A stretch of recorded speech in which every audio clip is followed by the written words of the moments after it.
hiduplah dengan cara Fir'aun, hiduplah dengan cara Qarun, hiduplah dengan cara Jangan lupa komen, subscribe, like, dan share.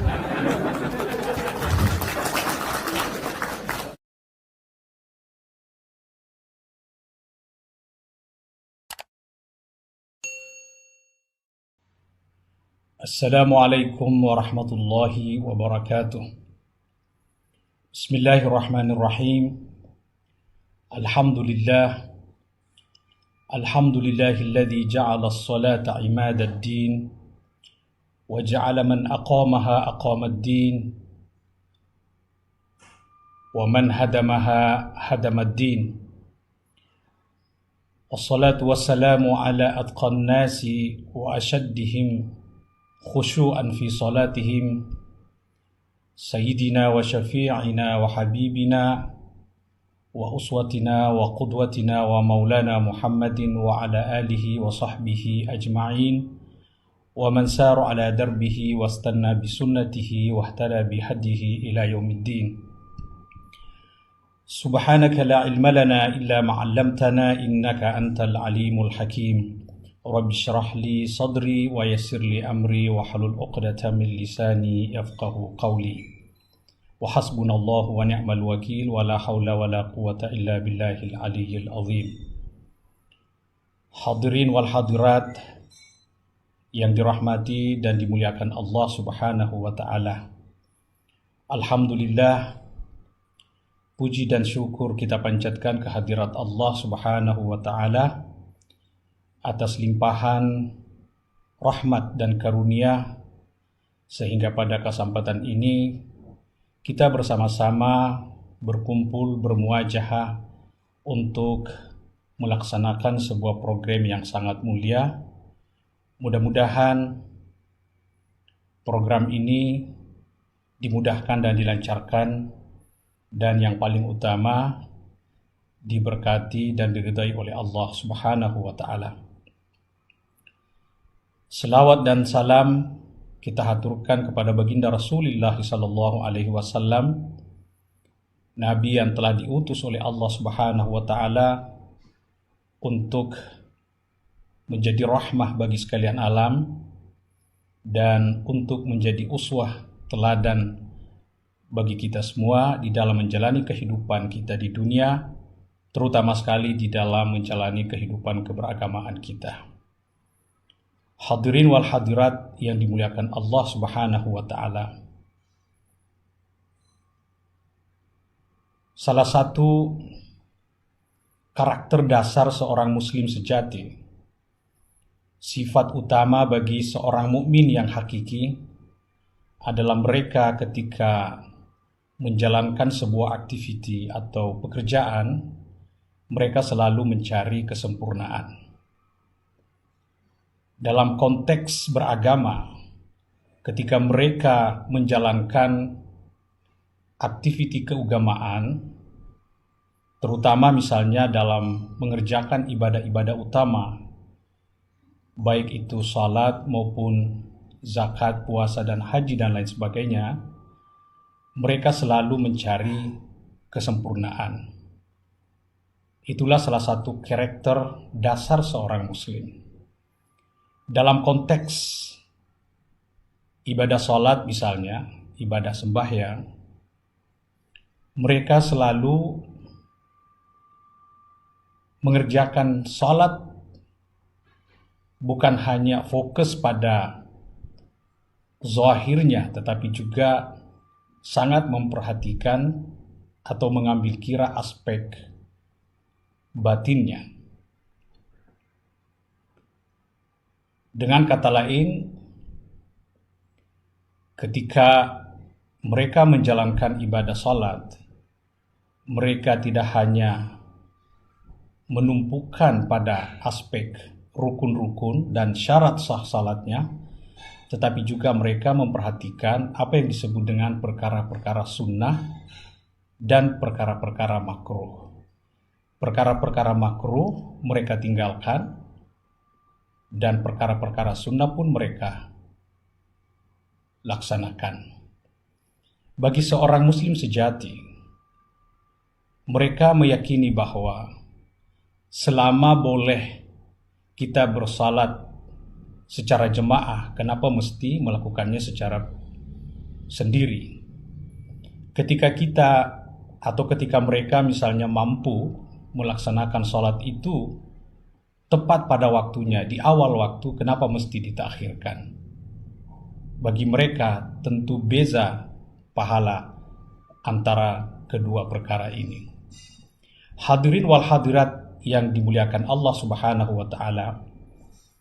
Oleh karena itu, di dalam perkara salat kita juga sesungguhnya menganggap penting apa yang disebut dengan rahasia salat. Karena seperti yang disampaikan oleh Rasulullah Sallallahu Alaihi Wasallam, orang Muslim banyak sekali melakukan ibadah-ibadah, tetapi mereka tidak memperolehi atau mendapatkan kesempurnaan salatnya.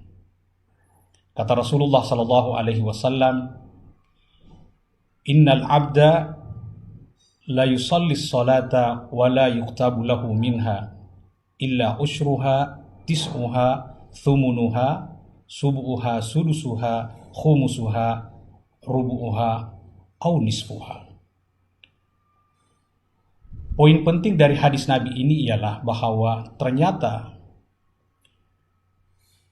ketika seorang muslim melakukan salat atau sembahyang, mereka berbeza-beza dari segi pemerolehan pahala. Kata Rasulullah tadi, sesungguhnya seorang hamba itu melakukan salat, tetapi pahala yang diberikannya ada yang mendapatkan pahala setengah, ada yang mendapatkan 1/4, ada yang mendapatkan 1/5, ada malah yang mendapatkan 1/6, 1/7, 1/8, 1/9, bahkan sampai 1/10 saja. Rasulullah SAW di dalam hadisnya ini sangat jelas bahwa ternyata seorang muslim ketika melaksanakan salat itu berbeza-beza. Nah, seorang muslim yang sejati seperti yang tadi saya sampaikan di awal tazkirah ini tentu sentiasa atau selalu mencari kesempurnaan itu. Nah, kalau kita misalnya melihat atau mendengarkan penjelasan-penjelasan ulama, kita juga digambarkan bahwa orang-orang itu juga tidak sama dari segi kualitinya. Kata seorang ulama yang bernama Hasan bin Atiyah, salah seorang ulama dari kalangan tabi'in, mengatakan, Innar rajulaini la yusalliyani fi salatil wahidati wa ma bainahuma fil fadli kama bainas samai wal ardi wa dhalika anna ahadahuma muqbilun ala Allahi azza wa jalla biqalbihi wal akharu sahin ghafilin. Pengertian yang dapat difahami dari perkataan Hasan bin Atiyah tadi ini, itu adalah penjelasan detail daripada apa yang tadi disampaikan oleh baginda Rasulullah SAW. Kata Hasan bin Atiyah, dua orang laki-laki sama-sama melakukan salat, tetapi dari segi kualitinya itu sangat berbeza. Perbezaan kualiti antara salat kedua ini itu bagaikan perbezaan antara langit dan bumi. Karena kenapa? Karena salah seorang dari keduanya itu melakukan salat karena menghadirkan dengan segala hatinya kepada Allah Subhanahu wa taala, tetapi yang lain itu adalah sahin ghafilin, lalai dan lupa. Karena itu, hadirin wal hadirat yang dimuliakan Allah Subhanahu wa taala, terminologi khusyuk itu sangat penting di dalam melakukan salat. Karena kata kunci daripada perkataan Rasulullah SAW tadi dengan perkataan Hasan bin Atiyah, sesungguhnya ingin menggambarkan, ingin menyampaikan kepada kita bahwa ada hal atau perkara paling penting di dalam salat itu, yang disebut dengan tadi muqbilun 'alallahi biqalbihi atau hudurul qalbi, itulah sesungguhnya yang digambarkan oleh para ulama kita dengan kata khusyuk. Khusyuk itulah sebenarnya yang menjadi rahasia salat. Tentu kalau kita merujuk dan merefer kepada penjelasan-penjelasan ulama tentang rahasia salat itu sangat banyak sekali. Tetapi di dalam kesempatan yang sangat singkat ini kita akan berbincang tentang khusyuk itu. Jadi khusyuk itulah yang menjadi batin daripada perkara salat. Rukun salat itu penting, syarat sahnya juga penting. Tetapi kita dapat mengatakan itu adalah bagian daripada zahir salat. Batinnya itu adalah kekhusyuannya. Khusyuknya itu yang menjadi, kalau kita sering istilahkan sebagai dalam bahasa modern sekarang atau bahasa teknologi, kita mengatakan bahwa khusyuk itu adalah software, perangkat lunak daripada sebuah perkara. Dalam konteks sekarang ini adalah perkara salat. Berarti khusyuk itulah yang kemudian menjadi rahasia dibanding atau di dalam perkara salat. Hadirin wal hadirat yang dimuliakan Allah Subhanahu wa taala, sesungguhnya kalau kita berbicara tentang khusyuk, khusyuk itu adalah perkara sangat penting. Kenapa? Karena kalau kita merefer kepada Al-Quran Al-Karim, kita mendapati berdasarkan pengakuan para ulama kita bahwa khusyuk itu ternyata sebanyak 17 kali disebutkan oleh Allah Subhanahu wa taala. Tentu yang paling sering kita dengarkan, ya, yang paling jelas maknanya adalah firman Allah Subhanahu wa taala yang mengatakan qad aflahal mu'minun alladzina hum fi salatihim khashi'un. Sungguh beruntunglah orang-orang beriman. Siapa orang-orang beriman yang dikatakan beruntung di dalam Al-Quran tadi itu? Sesungguhnya adalah dijelaskan lagi alladzina hum fi salatihim khashi'un. Mereka yang ketika melaksanakan, ketika mendirikan salat, mereka dalam keadaan khusyuk. Apa yang disebut dengan khusyuk? Khusyuk itu secara sederhana adalah hudurul qalb. Jadi kita menghadirkan hati kita di dalam perkara salat. Kita dengan sangat sadar menyadari bahwa kita sedang berada di hadapan Allah Subhanahu wa taala. Ya, di dalam kehidupan kita, kalau kita misalnya berada di hadapan seorang raja misalnya, seorang presiden, itu tentu kita maksimalkan perhatian kita di depan sang raja atau sang presiden.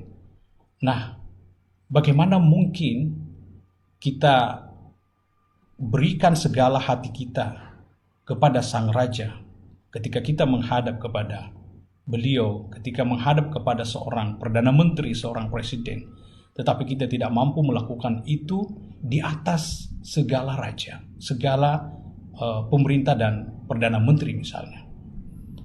Oleh karena itu, tentu kalau seorang rakyat misalnya ketika menghadap dengan seorang raja, seorang presiden dan melakukan hal itu, tentu ada implikasi dan akibat buruk daripada perbuatannya itu. Apatah lagi ketika seorang hamba menghadap kepada Allah Subhanahu wa taala tetapi pikirannya kemana-mana. Hadirin wal hadirat yang dimuliakan oleh Allah Subhanahu wa taala, perkara khusyuk di dalam salat sesungguhnya pemberian Allah. Ya, Allah yang berikan kekhusyukan itu. Tetapi sesungguhnya khusyuk itu boleh diikhtiarkan, boleh diusahakan. Bagaimana caranya? Tentu penjelasannya juga sangat banyak di dalam kitab-kitab fikih maupun terutama sekali di dalam kitab tasawuf. Nah, salah satu cara yang dikemukakan oleh ulama kita, khusyuk itu boleh diusahakan, boleh diikhtiarkan dengan melakukan perkara-perkara sebelum salat. Mereka sebut sebagai jalan-jalan menuju kekhusyukan. Salah satu misalnya yang dikemukakan oleh ulama kita tentu banyak sekali dan tidak mungkin disampaikan di dalam waktu singkat ini. Salah satu usaha yang perlu kita lakukan adalah bagaimana kemudian segala ucapan kita, yang kita ucapkan di dalam salat itu kita fahami. Ini yang disebut boleh diikhtiarkan. Karena misalnya orang yang sedang salat sekarang, tidak mampu meskipun misalnya membaca surah Al-Fatihah tetapi tidak faham apa artinya, sekarang mulailah berikhtiar bagaimana setiap kata di dalam surah Al-Fatihah yang kita baca itu kita fahami dan kita hayati. Begitulah seterusnya. Inilah yang disebut dengan bahwa kata kunci atau rahasia di atas segala rahasia sholat itu adalah kehusyukan. Dan dia adalah pemberian Allah, dia sangat susah dilaksanakan tetapi boleh diikhtiarkan, yaitu dengan seperti yang tadi. Hadirin wal hadirat yang dimuliakan Allah Subhanahu wa taala, demikianlah apa yang sempat disampaikan mengenai rahasia salat. Mudah-mudahan apa yang kita lakukan selama ini mendapatkan keridhaan Allah Subhanahu wa taala. Mari kita memulai ikhtiar kita untuk menjadikan salat kita secara sempurna. Mudah-mudahan dengan kesempurnaan salat itu kita juga akan berjumpa dengan Allah Subhanahu wa taala dengan membawa amalan-amalan kita, terutama salat kita, dengan dalam keadaan kita diridhoi oleh Allah Subhanahu wa taala. Sekian saja. Wabillahi taufiq wal hidayah. Wassalamualaikum warahmatullahi wabarakatuh.